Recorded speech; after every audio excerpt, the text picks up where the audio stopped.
السلام علیکم، میں آپ کا میزبان آپ کی خدمت میں نئی ویڈیو کے ساتھ حاضر ہوں۔ اگر ویڈیو پسند آئے تو لائک کریں اور سبسکرائب کریں۔ آج کا میرا موضوع ہے حضرت یونس علیہ السلام۔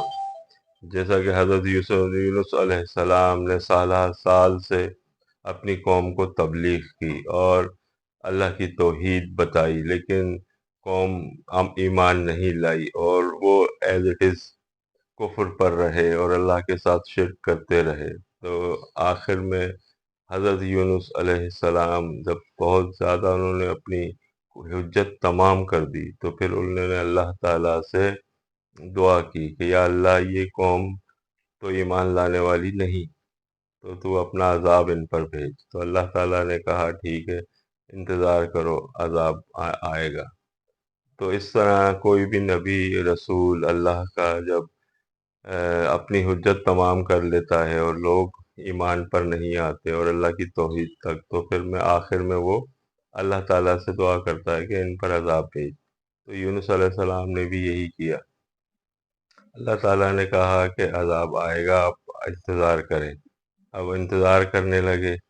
اب عذاب کچھ ایسی آسمان پر نمودار ہوئی، کچھ ایسی چیزیں کہ وہ سمجھے کہ عذاب آ گئے اور یونس علیہ السلام اپنی بستی سے نکل گئے، جبکہ اللہ کی وحی کا انتظار نہیں کیا حضرت یونس علیہ السلام نے کہ اللہ تعالیٰ ان کو وحی کریں کہ اب تم یہاں سے اپنی بستی سے نکلو۔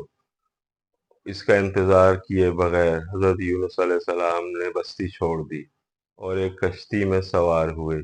کشتی میں سوار ہو کر جب بیچ سمندر میں پہنچتے ہیں تو کشتی جو ہوتی ہے وہ بھنور میں پھنس جاتی ہے اور طوفان میں گر جاتی ہے اور کشتی ہچکولے کھانے لگتی ہے، یعنی کہ سب لوگ، اب سب کی موت سامنے نظر آتی ہے سب کو۔ اب وہ جو 5-7 لوگ جو کشتی میں سوار ہوتے ہیں وہ کہتے ہیں کہ ہم میں سے کوئی شخص ایک ایسا ہے جو بہت زیادہ گناہ گار ہے، جس کی وجہ سے ہم لوگ اس بھنور میں پھنس گئے۔ تو وہ شخص خود ہی بتائے کون ہے وہ۔ تو اس طرح کوئی بھی نہیں بولتا۔ تو پھر حضرت یونس علیہ السلام کہتے ہیں کہ وہ میں ہوں، تم لہٰذا مجھے اٹھا کے سمندر میں پھینک دو۔ تو سب کہتے ہیں نہیں نہیں، آپ کیسے ہو سکتے ہیں، آپ تو اللہ کے پیغمبر، اللہ کے رسول ہیں۔ وہ کہتے ہیں بھائی مجھ سے ہی غلطی ہوئی اور لغزش ہوئی کہ میں اللہ تعالیٰ کے حکم کا میں نے انتظار نہیں کیا، تو لہٰذا مجھے ہی تم اٹھا کے کشتی سے باہر پھینک دو۔ پھر لوگوں نے اٹھا کر حضرت یونس علیہ السلام کو کشتی سے نیچے سمندر میں پھینک دیا۔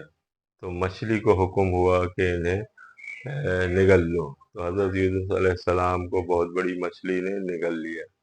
اب 2-3 دن آپ مچھلی کے پیٹ میں رہے اور وہاں یونس علیہ السلام نے اللہ تعالیٰ سے دعا کی، یعنی اپنی جو لغزش یا خطا تھی، یعنی پیغمبروں کی کوئی بھی چیز گناہ کی کیٹیگری میں فال نہیں کرتی، لغزش کہلاتی ہے، یعنی ان سے اگر کوئی غلطی خطا ہو گئی تو وہ لغزش میں شمار ہو گیا، کیونکہ پیغمبر اللہ کے رسول معصوم ہوتے ہیں اور ان سے کوئی بھی گناہ کا کام نہیں ہوتا۔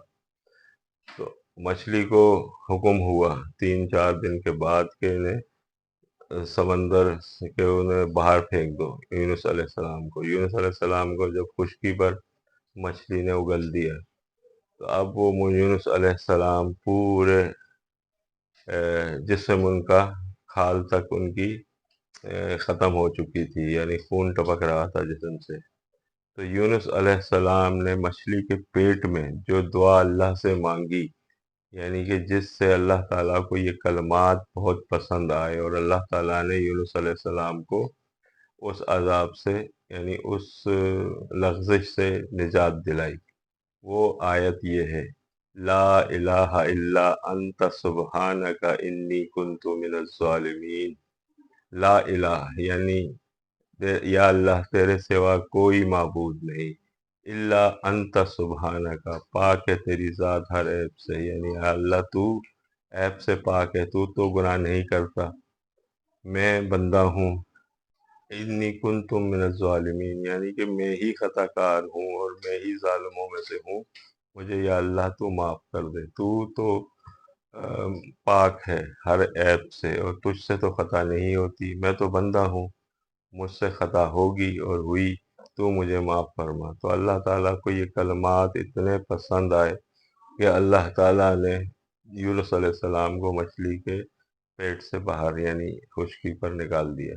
پھر یونس علیہ السلام کی کھال دوبارہ اللہ نے آئی، نئی کھال، اور ان کے زخم وغیرہ جب صحیح ہوئے تو دوبارہ جب اپنی قوم میں آئے تو قوم سب حشاش بشاش رہ رہے ہیں، کوئی عذاب نہیں آیا۔ دراصل قوم نے جب عذاب کے آثار دیکھے آسمان پر تو سب توبہ طائب ہو گئے، اللہ سے توبہ کی، اور سب نے اللہ کی وحدانیت مان لی اور اللہ تعالیٰ کی توحید پر آ گئے۔ تو اس طرح یونس علیہ السلام نے دوبارہ آ کر اپنی قوم میں تبلیغ کا آغاز کیا۔ ان الفاظ کے ساتھ میں اپنی ویڈیو کا اختتام کرتا ہوں۔ اللہ سے دعا ہے جو حق بات میں نے کہی، اللہ ہمارے دلوں میں راسخ فرمائے، اور غلطی سے کوئی بات نکل گئی تو اللہ تعالی ہمیں معاف فرمائے۔ السلام علیکم، اللہ حافظ۔